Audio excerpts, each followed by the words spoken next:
अब एक गलती मैंने इतनी बड़ी की थी YouTube पे, तुम लोग मत करना, मैं बता रही हूँ। अब है कि लोग रेगुलर भी रहते हैं लेकिन उनका वीडियो पे व्यूज नहीं आता, तो उसका रीजन ये भी है। अब आप लोग सोचोगे कि हम कितना पैसे तक कमा सकते हैं, कि अगर कल को टाइम इन्वेस्ट कर रहे हैं, प्रायोरिटी पे रख रहे हैं यूट्यूब को, तो हम कितना कमा सकते हैं। मुझे लग रहा था कि नहीं, मैं अपने पैसे नहीं जाके देखूंगी कितने हो गए, और मैं इतनी बेवकूफ हूँ, मेरे 0 पैसे आ रखे थे क्योंकि मैंने अपनी मोनेटाइजेशन ऑन ही नहीं कर रखी थी किसी भी चैनल की। आपने कई चैनल ऐसे देखे हैं जिनके 1-1, 2-2 मिलियन सब्सक्राइबर्स है लेकिन लंबी वीडियोस पे व्यूज आ रहे हैं 1000, 2000। ये क्यों आते हैं? महीने की हर 21 तारीख को रेवेन्यू आता है यूट्यूब से, उसके बाद आपके बैंक अकाउंट में 5 या 6 दिन के बाद रिफ्लेक्ट होता है। 5 महीने तक सोच सकते हो मेरा कितना पैसा डूबा है। Hello bullies, welcome back to the channel. I hope आप सभी प्यार से होंगे, अच्छे होंगे और खुश होंगे अपने घर में। आज इतने टाइम के बाद ये वीडियो आ गई जिसका आपको बेसब्री से इंतजार था, एंड मैं यही सोच रही थी कि मैं इसको 2024 में डालूंगी ताकि एक नया स्टार्ट हो और जिसके अंदर भी YouTube स्टार्ट करने का एंथ हो वो एकदम फ्रेश और एकदम स्टार्टिंग से आए। तो स्टार्टिंग से इस वीडियो में आपको सब कुछ बताना चाहूंगी, हम ऐसी क्या गलतियां करते हैं जिसकी वजह से हमारे YouTube नहीं चल पाता। YouTube को लेकर हम लोगों के मन में इतने डाउट्स होते हैं ना कि ये करेंगे तो चलेगा, वैसा करेंगे तो चलेगा, बट ऐसा नहीं होता। बहुत बेसिक है, बहुत इजी है, सिर्फ जरूरत है कुछ टिप्स एंड ट्रिक्स की जो मैंने इन 2 सालों के अंदर सीखी है। एंड कोई भी पता है आपकी प्रमोशन करके, आपकी स्टोरी की प्रमोशन करके आपको 1 या 2 बार के लिए वो थोड़ा सा हल्का सा फेम दिला सकता है, लेकिन जो एल्गोरिदम को समझना, जब आपका ग्राफ बहुत नीचे जा रहा है उसको ऊपर कैसे लेके जाना है, ये सारी चीजें टाइम और एक्सपीरियंस के साथ आती है। और वही जितना 2 साल में मैंने चीजें सीखी है, वही एक्सपीरियंस मैं आज इस वीडियो में सब कुछ शेयर करूंगी। तो अपनी कॉपी पेन ले लो और लिखते जाओ सारी चीजें जो कुछ बता रही हूँ। और पता है, जिससे मेरा एक भी सिंगल भी चीज मिस ना हो जाए, इसलिए मैंने सब कुछ इस डायरी के अंदर लिखा है। हम लोगों के मन में, जो मेरे मन में सवाल आए थे यूट्यूब स्टार्ट करने से पहले, ये तो देखो बहुत नॉर्मल है, चलेगा नहीं चलेगा, लोगों से प्रमोशन करवा लूं, ये करा लूं, उसके बाद बेइज्जती हो जाए, वर्कआउट नहीं किया। सबसे ज्यादा डरते हम ऑब्वियसली अपने आसपास के लोगों से हैं कि ये क्या बोलेगा, वो क्या बोलेगा। एंड हजारों वीडियोस में मैं बता चुकी हूँ, कोई कुछ नहीं बोलेगा। जब आपकी चीजें वर्कआउट कर जाएंगी तो लोगों की बातों को सुनना बिल्कुल बंद कर दो एंड फोकस करना स्टार्ट कर दो उन सारी चीजों पे जिस पे आप काम करना चाहते हो इस 2024 में। यार पता नहीं चलता, लॉकडाउन को बीते हुए 5 साल हो चुके और ऐसा लग रहा है कल की ही तो बात थी। लिटरली मैं जो सोची थी 5 साल हो गए लॉकडाउन को खत्म हुए, तो this is the high time. साल तो मैंने भी काफी सारे गोल्स बनाए हुए हैं, पता नहीं पूरे होंगे नहीं होंगे, लेकिन ठीक है, करेंगे धीरे धीरे मेहनत उन पे भी। इस वीडियो को स्टार्ट करने से पहले मैं एक चीज बता दूं, ये वीडियो ऐसा नहीं है कि सिर्फ लड़कियां ही देख सकती है, लड़के नहीं देख सकते, कि एल्गोरिदम ना लड़का देखते हैं ना लड़का, दोनों के लिए एकदम सेम होती है, ठीक है। तो अगर आपको यूट्यूब स्टार्ट करना है, फॉर एग्जाम्पल मैं पहले लड़की का एक एग्जाम्पल देती हूँ फिर लड़के का, ठीक है। अगर आप लड़की हो, आपके पास बहुत सारे ऑप्शन, जैसे वो मेकअप में जा सकती है, लाइफस्टाइल में जा सकती है, फैशन में जा सकती है, सारी नीश होती है आपकी अलग अलग, कि आप पर्टिकुलर किस एरिया के अंदर वीडियो बनाना चाहते हो। बहुत सारे लोग मैंने ऐसे देखे जो मुझसे पूछते हैं कि हम अपना YouTube कैसे स्टार्ट करें, लेकिन उसे यही नहीं पता होता कि उन्होंने वीडियो किस चीज के ऊपर बनानी है। तो सबसे पहले आप लोगों को अपने दिमाग के अंदर सॉल्व करना चाहिए ये चीजें कि आपको वीडियो लाइफस्टाइल से रिलेटेड बनानी है, फैशन से रिलेटेड है, एजुकेशन से रिलेटेड है, कुकिंग है। मुझे ऐसा लगता है फैशन कैटेगरी एक ऐसी है लड़के और लड़कियों के लिए जिसका कोई एंड नहीं है। सीरियसली इतने मेकअप है सिखाने के लिए, इतने लुक्स हैं, इतने फैशन के अंदर ऐसी ऐसी चीजें जिन्हें हम लोग अभी जानते ही नहीं है। तो फैशन के अंदर बहुत ज्यादा स्कोप है। और अगर आपको कुछ नहीं आ रहा है या आपके अंदर कोई ऐसी स्किल नहीं है, you can always go for daily vlogging. तो सबसे इंपॉर्टेंट है, चैनल को बनाने से भी ज्यादा आप किस कैटेगरी के अंदर वीडियोस बनाना चाहते हो उसको पहले सेग्रीगेट कर लो, उसके अंदर देख लो आपको किस तरह की वीडियोस बनानी है। तो अब आते हैं चैनल के नाम पे। मैंने भी जब अपना चैनल स्टार्ट किया था, यशस्वी ब्यूटी, यशस्वी मेकअप, यशस्वी ये, मैंने बहुत सारी, मतलब न जाने कितने ऐसे सारे नाम अपने फ्रेंड से सजेशन ले लेके यूट्यूब पे डाल के, गूगल पे डाल के बहुत सारे अपने नाम निकाले। कहीं ना कहीं ये चीजें वर्कआउट करती है, क्योंकि अगर मुझे 10 लोग नहीं जानते, उनको मेकअप वीडियोस देखनी है, और बेशक मैं मेकअप वीडियोस बनाती हूँ, वो नहीं जानते यशस्वी राजपूत कौन है। लेकिन अगर आपके कोई पर्टिकुलर जॉनरे है जिसके अंदर आप वीडियोस बना रहे हो, फॉर एग्जांपल मेकअप की बना रहे हो, और आप अपने नाम को किसी मेकअप जैसी चीज से या ब्यूटी जैसी चीज से रिलेट करोगे, तो मे बी यूट्यूब भी उसको ज्यादा पुश देगा और वो सजेशंस में प्लस सर्च करने में बहुत ऊपर आएगी, तो उससे भी आपके व्यूज पे बहुत ज्यादा इम्पैक्ट पड़ सकता है। एक ऐसी चीज देखी है यूट्यूब पे जो हर इंसान गलती करता है, जिसकी वजह से चैनल नहीं चल पाता। हम लोग ये सोचते हैं, 1-2 हमारे फ्रेंड्स होते हैं जो थोड़े बहुत व्लॉगर बन जाते हैं या इन्फ्लुएंसर बन जाते हैं, हम लोग उन पे डिपेंडेंट हो जाते हैं बिल्कुल। अरे मेरी स्टोरी लगा दे, मेरा प्रमोशन कर दे, ये कर दे, वो कर दे। कभी भी अगर आपका व्लॉगर फ्रेंड है, कोई भी है, कभी भी किसी के ऊपर डिपेंडेंट मत रहो। कई बार हम ये सोचते हैं चैनल बनाने से भी पहले मेरे 100 कॉन्टैक्ट है, मैं उन सबको अपनी 100 की 100 का वीडियो भेजूंगी और उन सबको बोलूंगी कि अपनी स्टोरी पे लगाओ, ताकि 100 और आगे के देखे 1000-1500 मुझे व्यूज मिल जाएंगे। 1000-1500 व्यूज से ना आप वायरल होंगे ना आपको पैसे आएंगे, तो उन लोगों को बोल के कोई फायदा ही नहीं है। मैं हूँ, मेरे घर में सबसे पहले यूट्यूब गुनगुन ने स्टार्ट किया था और उसका एजुकेशन से रिलेटेड पूरा था। अब अगर मैं ये सोचती कि गुन्नू का एजुकेशन का, लेकिन तू मेरी स्टोरी लगा, बेशक मेरा जॉनरे अलग है, उसकी ऑडियंस बिल्कुल डिफरेंट है, मेरी ऑडियंस बिल्कुल डिफरेंट है, अगर वो मेरी बार बार स्टोरी लगाएगी उसकी एल्गोरिदम तो खराब होगी ही होगी, मेरा भी बस 1 या 2 बार फायदा होगा, उसके बाद मुझे करना तो खुद से ही पड़ेगा। तो अगर आपके कोई भी व्लॉगर फ्रेंड्स हैं तो उन पे डिपेंडेंट होना बिल्कुल छोड़ दो। अगर उस चैनल के अंदर पोटेंशियल होगा वो अपने आप उठेगा। और आपने नोटिस किया होगा ना, मैं अपनी आज तक की 2 साल हो गए, एक वीडियो में मैंने बोला लाइक माय वीडियो, सब्सक्राइब कर दो, शेयर कर दो, अगर पसंद आ रही होगी वो इंसान खुद ही कर देगा। अब यूट्यूब आपको कैसे पुश देता है, तो देखो यूट्यूब को मैंने हमेशा बोला है सिर्फ एल्गोरिदम समझ आती है, उसको ये देखता है कौन सा इंसान कितना रेगुलर है।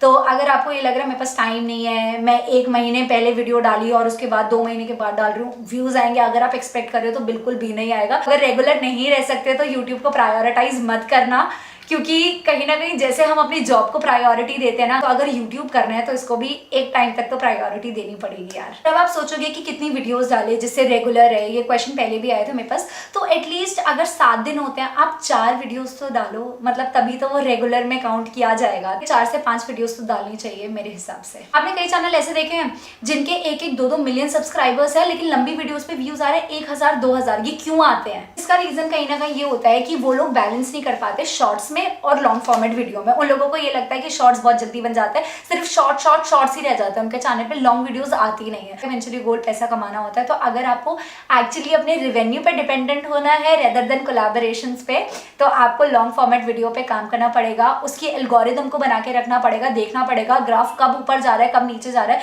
जब ऊपर जा रहा है तो आपको समझ आ रहा है अच्छा इस वीडियो से पर्टिकुलर मेरा ग्राफ अच्छा जा रहा है, तो उस तरह की वीडियोस, मतलब आपकी ऑडियंस देख रही है उस तरह की वीडियोस बनानी पड़ेगी। और ये भी नहीं कि सिर्फ बड़ी वीडियोस ही डालो, बैलेंस करो दोनों का, ठीक है। इसके बाद ये देखो आपके YouTube शॉर्ट्स में जाके कि आपकी ऑडियंस और किन किन क्रिएटर्स की वीडियोस देख रही है, ठीक है। आप किस कैटेगरी के अंदर आते हो कि ऑडियंस दूसरे फैशन वीडियोस देख रही है या ब्यूटी लाइफस्टाइल, इन सारी चीजों में, तो आप उस पर ज्यादा मेहनत करो कंटेंट बनाने में। आज सबसे बड़ा क्वेश्चन है कि पैसे कब आएंगे, तो पैसे तब आते हैं 1000 सब्सक्राइबर्स पहले कंप्लीट करने होते हैं, और बहुत सारे लोगों के 1000 सब्सक्राइबर्स हो रखे होंगे, लेकिन उनको ये लग रहा होगा पैसे क्यों नहीं आ रहे।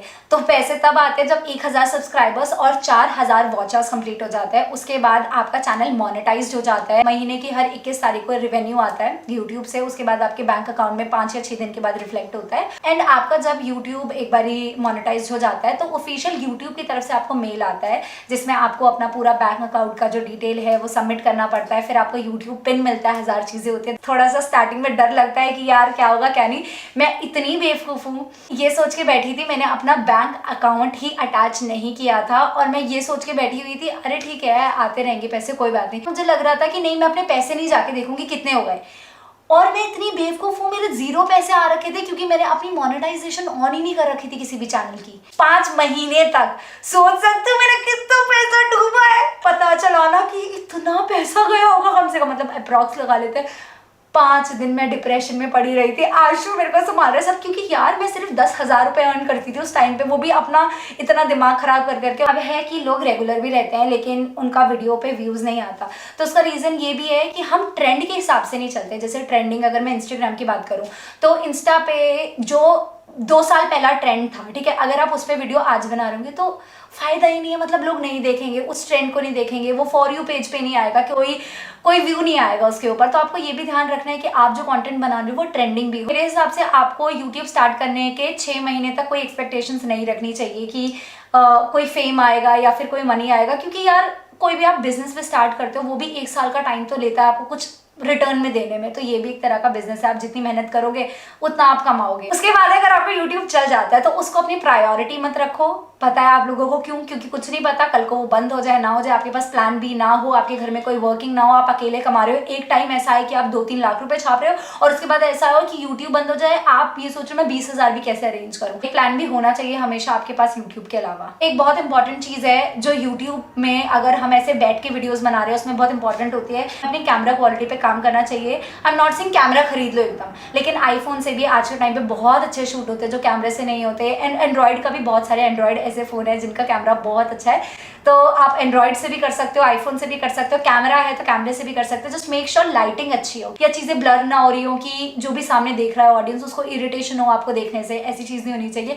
और आपको काम करना पड़ेगा अपनी ऑडियो पे। तो एक गलती मैंने इतनी बड़ी की थी यूट्यूब पे, तुम लोग मत करना, मैं बता रही हूँ। मैंने सारा का सारा प्रेशर अपने ऊपर ले लिया था। मैनेजिंग मैं करूंगी खुद अकेले, ब्रांड से बात मैं खुद अकेले करूंगी, वीडियो शूट खुद अकेले करूंगी, कहीं बाहर जाना है तो अकेले करूंगी, कंटेंट सिलेक्शन खुद करूंगी, एडिटिंग खुद करूंगी, थंबनेल्स खुद बनाऊंगी। मतलब ऑनेस्टली जो एक टीम का काम होता है वो अकेली मैं ही करी थी। और मैं इसमें एप्रिसिएशन ही इसको बहुत स्टूपिड बात बोलूंगी, क्योंकि मेरा काम है कंटेंट को क्रिएट करना और मैं वो वाले काम कर रही हूँ जो कोई और भी कर सकता है, और मैं अपनी प्रोडक्टिविटी कहीं ना कहीं इन सारे कामों में दे रही थी।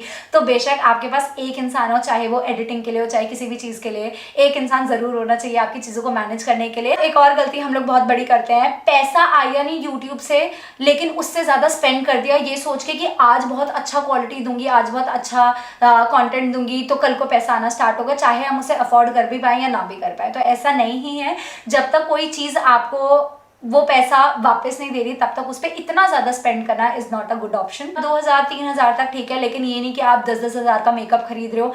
मैं ऑनेस्टली बताऊंगी, मैंने मेकअप मैं अभी भी नहीं खरीदती मेकअप, मैं बहुत रेयर मेकअप खरीदती हूँ। पहली बात तो मैं इतना ज़्यादा मेकअप करती नहीं, और उस टाइम पे जब मैंने मेकअप खरीदा था मैंने वेट किया था अपने बर्थडे का और सबको अपनी लिस्ट बताई थी कि मुझे मेकअप में ये चीज़ें चाहिए, और वो आज तक मेरे पास रखी हैं। चाहे एक्सपायर हो गई, मैं यूज़ नहीं करती, लेकिन मैं उनको हमेशा संभाल के रखूँगी, क्योंकि वो पहली बार मैंने अपने यूट्यूब के लिए, और या बोलो ड्रीम के लिए, क्योंकि मैं हमेशा से यूट्यूब करना चाहती थी, उसके लिए कुछ स्पेंड किया था, बहुत पैसे जोड़ के, लोगों की रिक्वेस्ट करके और सबको बोल के। और उस टाइम पे सिर्फ मम्मी ही वर्किंग थी और मम्मी ही हम सबके लिए सारी चीज़ें करती थी, तो इसलिए वो मेरे लिए बहुत स्पेशल है। बट तुम लोग मत करना ऐसे। इससे भी इम्पॉर्टेंट चीज़, अगर आप ये सारे पॉइंट्स को या इन सारी चीज़ों को अचीव कर लेते हो और आपका यूट्यूब बहुत अच्छा चल जाता है, पुराने दिन को हमेशा याद रखना कि आपने कहाँ से स्टार्ट किया था, या कोई अगर सच में हेल्प में हो और उनको आपसे सजेशन चाहिए, तो ऐसे मैंने बहुत लोगों में देखा, इतना एटीट्यूड आ जाता है बात करने में, चलने में, उठने में, बैठने में, मतलब इतने जजी हो जाते हैं चीज़ों को लेके कि मेरे आगे बोलेगी। हमेशा डाउन टू अर्थ रहना, क्योंकि मैं यूनिवर्स में बहुत ज़्यादा बिलीव करती हूँ। अगर आप ग्रेटिट्यूड होते हो उस चीज़ के लिए तो भगवान आपको और ज़्यादा देता है। अब आप लोग सोचोगे कि हम कितना पैसे तक कमा सकते हैं, कि अगर कल को टाइम इन्वेस्ट कर रहे हैं, प्रायोरिटी पे रख रहे हैं यूट्यूब को, तो हम कितना कमा सकते हैं। देखो, मिनिमम अगर आप चाहो अच्छा काम करना या अच्छा कर रहे हो, मिनिमम अगर आपकी मेहनत सही है तो आप 1-1.5 लाख रुपए आराम से कमा सकते हो, बहुत आराम से। अगर आप रेगुलर हो, सारी चीज़ें कर रहे हो, 1-2 लाख रुपए बड़े इजीली कमा सकते हो। और मैक्सिमम का तो कोई लिमिट नहीं है यार, मतलब लोगों के पे करोड़ों, मिलियंस पे 135 मिलियन व्यूज जाते हैं, तो सोचो उनके कितने पैसे होते होंगे। मुझे भी कोई आइडिया नहीं है। आई थिंक मैं सब बता चुकी हूँ, मैंने जितने पॉइंटर्स नोट किए थे। अगर फिर भी कोई कंफ्यूजन हो, इस वीडियो के नीचे कमेंट करना। मैं अब वीडियो तो, अगर मुझे लगा बहुत सारे क्वेश्चंस ऐसे हैं जो मैंने स्टिल नहीं पिक किए हैं, तो मैं उस वीडियो में बता दूंगी। अगर ऐसा हुआ तो आई होप मैंने सारी चीज़ें बता दी है। जो पहले एक वीडियो बनाई थी उसको भी देख लेना, शायद उससे चीज़ें क्लियर हो जाएगी। सो यार please, that's it for this video, and thank you so much मेरे को इतना सपोर्ट करने के लिए एंड मुझ पर इतना ट्रस्ट करने के लिए, कि अगर मैं कोई चीज़ बता रही हूँ या कोई चीज़ समझा रही हूँ तो उस पर आप लोग ट्रस्ट करते हो। Thank you so much, I am so glad. मिलते हैं नेक्स्ट वीडियोज़ में। जो घर लिया है उसके लिए बहुत सारी चीज़ें कर रही है, अभी तो थोड़ा सा टाइम लगेगा, लेकिन करूँगी जल्दी जल्दी, तो उसका भी बहुत अच्छा कंटेंट आएगा। So love you, bye.